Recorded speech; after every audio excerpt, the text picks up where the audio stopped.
Good morning, नमस्कार। मैं हूं जितेंद्र और आप देख रहे हैं जितेंद्र एलएलबी। अगर आप हमारे चैनल पर नए हैं तो चैनल को सब्सक्राइब कर लीजिए, साथ में बेल आइकन को प्रेस कर दीजिए जिससे आने वाली इन्फॉर्मेशन की वीडियो जो है आप तक पहुंच जाएं। अब देखिए, हम कई मुद्दों पर बात करते हैं, जैसे कि लीगल पर बात करते हैं, साइबर क्राइम, ऑनलाइन फ्रॉड की हमारी सीरीज चल रही है उस पर बात करते हैं। कभी कभी हम जनरल टॉपिक को भी उठा लेते हैं। हमारा जो चैनल है वो जितेंद्र एलएलबी की जो थीम है वो एजुकेशनल थीम है। हम एजुकेशनल टॉपिक को उठाते हैं। तो कभी कभी हम कैरियर से संबंधित जैसे कि कोर्सेज को रिव्यू करते हैं। बहुत सारे कोर्सेज की मेरी एक प्लेलिस्ट है, उसको भी हमने रिव्यू किया है कि किस कोर्स में क्या फ़ायदा है, क्या नुकसान है, कितने साल का होता है, कितनी फीस है, आपको गवर्नमेंट कॉलेज से करना चाहिए या प्राइवेट कॉलेज से करना चाहिए। लेकिन कभी कभी फिर भी मेरे पास कुछ सजेशन के लिए या कुछ जो स्टूडेंट हैं, बच्चे हैं, वो पूछ लेते हैं कि हमें जो है, मैं ये कर रहा हूँ या ये करने की सोच रहा हूँ, तो क्या हमें इसका बेनिफिट मिल पाएगा।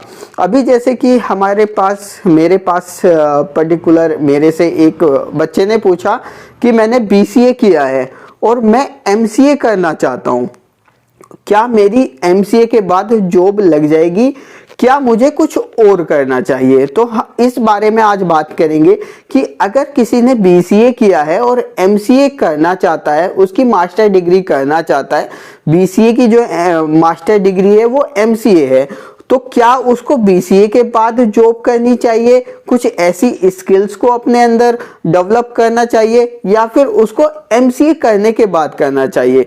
तो इसी चीज पर आज हम बात करेंगे। तो देखिए, अब कभी कभी क्या होता है कि बच्चे जो है बहुत लेट कर देते हैं जॉब स्टार्ट करने में, जो सही नहीं है। अगर आपको बीसीए से अपॉर्चुनिटी मिल रही है सेम एमसीए वाली, तो आपको बीसीए से जॉब करनी चाहिए और बीसीए से स्टार्ट कर देनी चाहिए, और एमसीए आप जो है डिस्टेंस से कर सकते हैं। ऐसे भी जो है कुछ प्रावधान होते हैं, कुछ यूनिवर्सिटी या कुछ कॉलेजेस होते हैं जो डिस्टेंस से मास्टर डिग्री को कराते हैं। ज़्यादातर बच्चे ऐसे ही करते हैं आज की डेट में, लेकिन फिर भी कुछ जो है बहुत मोटी मोटी फीस को पे करते हैं स्कूल में या कॉलेज में, और वो एमसीए करना स्टार्ट कर देते हैं। तो अब देखिए, बात आती है कि अगर किसी बच्चे ने बीसीए किया है किसी ठीक ठाक कॉलेज से, अगर एमए किसी ऐसे कॉलेज से किया है जहां पर उसको क्लासेस नहीं मिली हैं, उसने किसी लैंग्वेज को सही से नहीं पढ़ा है, उसने जो कोर्स की जो उसका जो स्ट्रक्चर रहा है कोर्स का, या उसकी जो थीम रही है उसको सही से नहीं समझा है, तो वो बीसीए भी बेकार है। लेकिन बीसीए करने के बाद अगर बीसीए उसने पास किया है तो कुछ तो उसने पढ़ा ही होगा थ्योरेटिकल। तो देखिए, क्या होता है कि जब आप बीसीए के बाद एमसीए करने जाते हैं तो आपको 2 साल लग जाते हैं। अगर आप किसी अच्छे से कॉलेज से करते हैं तो आपको इसकी मोटी फीस भी पे करनी पड़ती है।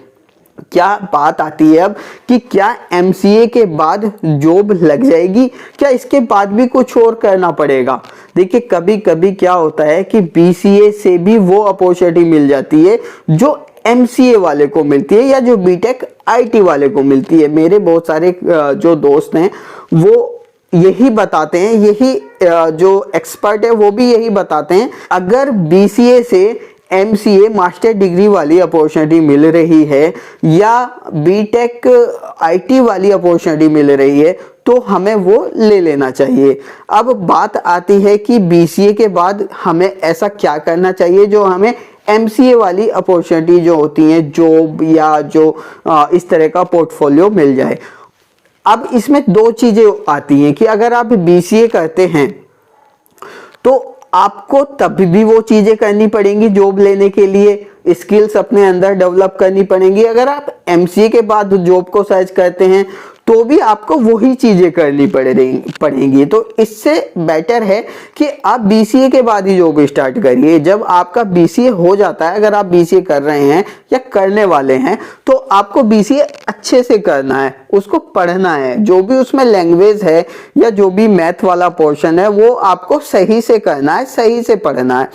अब इसके बाद कुछ छोटे छोटे डिप्लोमा कोर्सेज होते हैं अलग इंस्टीट्यूट में जाके। अगर आप कॉलेज में कहीं भी बीसीए करेंगे तो आपको प्रैक्टिकली उतनी नॉलेज नहीं मिल पाएगी जितनी आपको मिलनी चाहिए। तो इसके लिए आपको बहुत सारे इंस्टीट्यूट हैं, ऑनलाइन क्लासेस भी हैं। आजकल तो जैसे कि ऑनलाइन बहुत ज़्यादा चल रहा है, तो ऑनलाइन कोई भी कोर्स देख सकते हैं। जैसे कि पाइथन कर सकते हैं आप, सॉफ्टवेयर टेस्टिंग में कुछ कर सकते हैं, डेटा साइंस में कुछ कर सकते हैं, या जावा कर सकते हैं, या सी कर सकते हैं, या C++ कर सकते हैं अच्छे से। तो अगर आप इस तरह की छोटी छोटी लैंग्वेज की जो स्किल्स होती है वो अपने अंदर डेवलप कर लेते हैं, तो आपको सेम वही अपॉर्चुनिटी मिल जाती है जो आपको MCA करने के बाद मिलेगी, या बीटेक IT या साइंस, बीटेक साइंस जो होता है, CS की जो ब्रांच होती है उसको करने के बाद मिलेगी।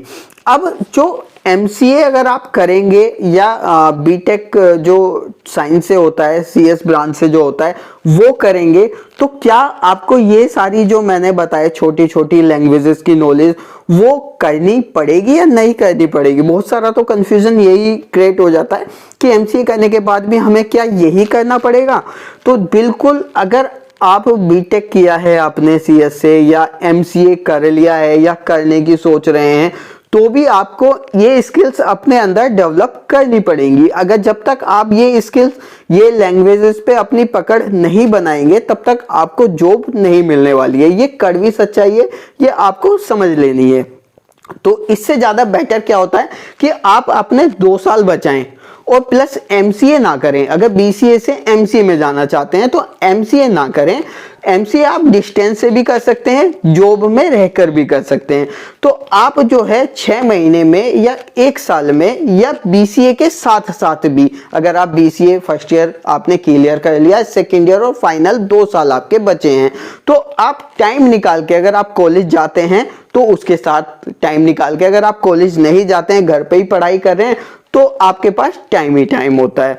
तो आपको ये जो छोटी छोटी लैंग्वेजेस हैं, जैसे कि पाइथन हो गया, जावा हो गई, और C++ हो गया, या सॉफ्टवेयर टेस्टिंग में कुछ आप डिप्लोमा कर सकते हैं, या डेटा साइंस में कुछ आप कर सकते हैं, SQL कर सकते हैं। इस तरह की अगर आप लैंग्वेज BCA करने के साथ साथ कर लेते हैं, तो मैं गारंटी से कह सकता हूं कि आपकी BCA के बाद ही जॉब लग जाएगी। आपको कोई MCA करने की जरूरत नहीं पड़ेगी। कई दोस्त मेरे ऐसे हैं जो IT फील्ड में है और IT में जॉब करते हैं, वो यही बताते हैं कि भाई हमारा जो बीटेक करना है वो ज़्यादा वैल्यूएबल नहीं रहा, या हमारा जो MTech करना है वो ज़्यादा वैल्यूएबल नहीं रहा, क्योंकि उनको बीटेक करने के बाद भी या MCA करने के बाद भी जो है उनको सेम वही अपॉर्चुनिटी मिली जो एक BCA वाले को मिलती है। दूसरी चीज़, उनको सभी को वही लैंग्वेज करनी पड़ी जो वो BCA करते करते कर सकते थे, या BCA करने के खत्म होने के बाद कर सकते थे। वो ये भी बताते हैं कि जो उनका जो पोर्टफोलियो है, जिस चीज पर वो काम कर रहे हैं, जो उनका वर्क प्रोफाइल है, उनके साथ BCA वाले भी बहुत सारे स्टूडेंट हैं जो काम करते रहते हैं। इसके बाद सबसे बड़ी बात क्या होती है, प्राइवेट सेक्टर में जब आप जॉब को सर्च करते हैं तो आपको स्किल्स आनी चाहिए। डिग्री का जो है एक, ये समझ लीजिए, जो डिग्री है वो क्यू में लाइन में लगने का एक तरीका है।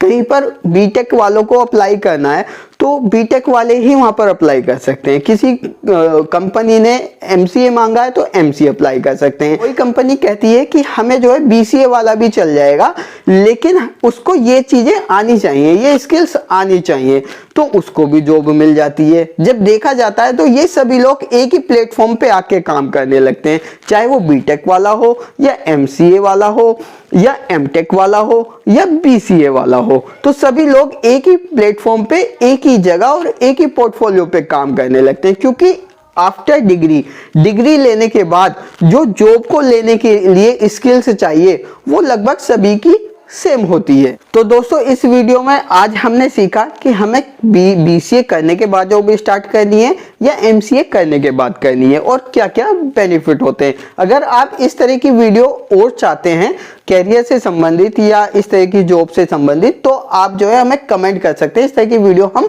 अलग प्लेलिस्ट में बना देंगे जो आपको हेल्प करेंगी आगे बढ़ने में, आपको जो है ऑप्शंस हैं, कंफ्यूजन है, कंफ्यूजन को दूर करने में, और ऑप्शंस जो आपके पास हैं, जो संभावना है, उनको सही से समझने में। तो वीडियो कैसी लगी है लाइक कर दीजिए, शेयर कर दीजिए। Thank you for watching this video. Video देखने के लिए बहुत बहुत धन्यवाद।